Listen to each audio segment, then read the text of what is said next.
माझी लाडकी बहीण योजनेचा बंद झालेला हप्ता तुम्हाला जर चालू करायचा असेल तर तुम्हाला हा विनंती अर्ज करायचा आहे।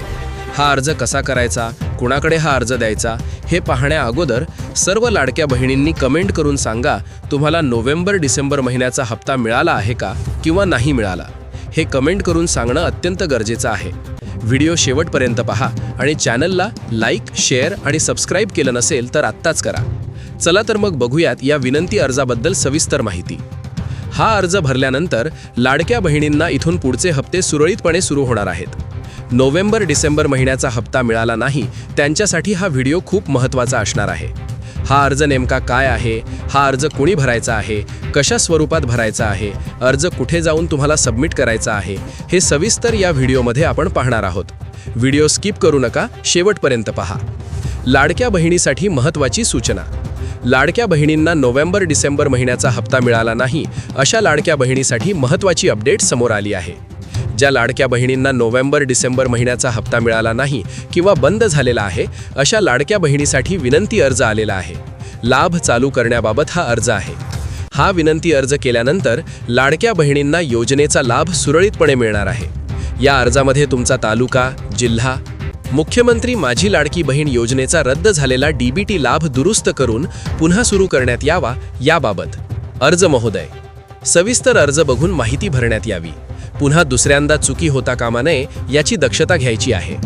अर्जदाराचे संपूर्ण नाव, आधार क्रमांक, अर्ज क्रमांक, संपूर्ण ॲड्रेस आणि तुम्हाला कोणत्या महिन्यांपासून माझी लाडकी बहीण योजनेचा लाभ मिळत नाही ते या अर्जात सांगायचं आहे आणि का मिळत नाही त्याचं कारण देखील सांगायचं आहे। त्यानंतर तुम्ही ई-KYC केली आहे का ते सांगायचं आहे। तुमच्या कुटुंबात कोणीही व्यक्ती सरकारी नोकरीत आहे का नाही ते सांगायचं आहे। तुमच्या घरात 4 चाकी वाहने आहेत का ते सांगायचं आहे।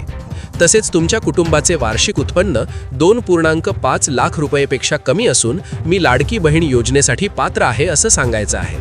तरी माझ्या आधार कार्डची पूर्ण चौकशी करून माझा लाभ पुन्हा चालू करण्यात यावा याकरता मी अर्ज सादर करीत आहे।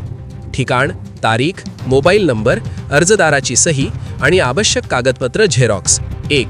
लाभार्थीचे आधार कार्ड। 2. लाभार्थींच्या पतीचे किंवा वडिलांचे आधार कार्ड। 3. लाभार्थींची TC Xerox. 4. लाभार्थीचे रेशन कार्ड। या सर्व ओरिजिनल कागदपत्रांची झेरॉक्स सादर करण्यात यावीत अशी माहिती बाल विकास विभाग मंत्री आदिती तटकरे यांनी आदेश दिले आहेत की लाडक्या बहिणींनी हा अर्ज भरून सबमिट करायचा आहे।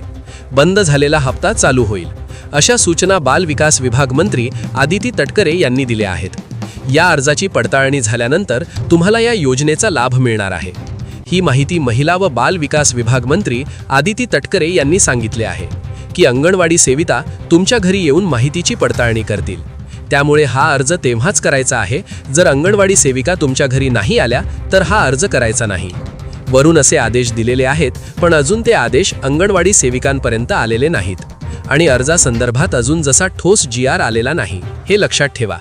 ठोस GR येत नाही तोपर्यंत कुणी कुठेही अर्ज न केलेलाच बरा। या अर्जासंदर्भात नुसती चर्चा सुरू आहे, अजून GR आलेला नाही। चॅनलला लाईक, शेअर आणि सबस्क्राईब केलं नसेल तर आत्ताच करा। धन्यवाद।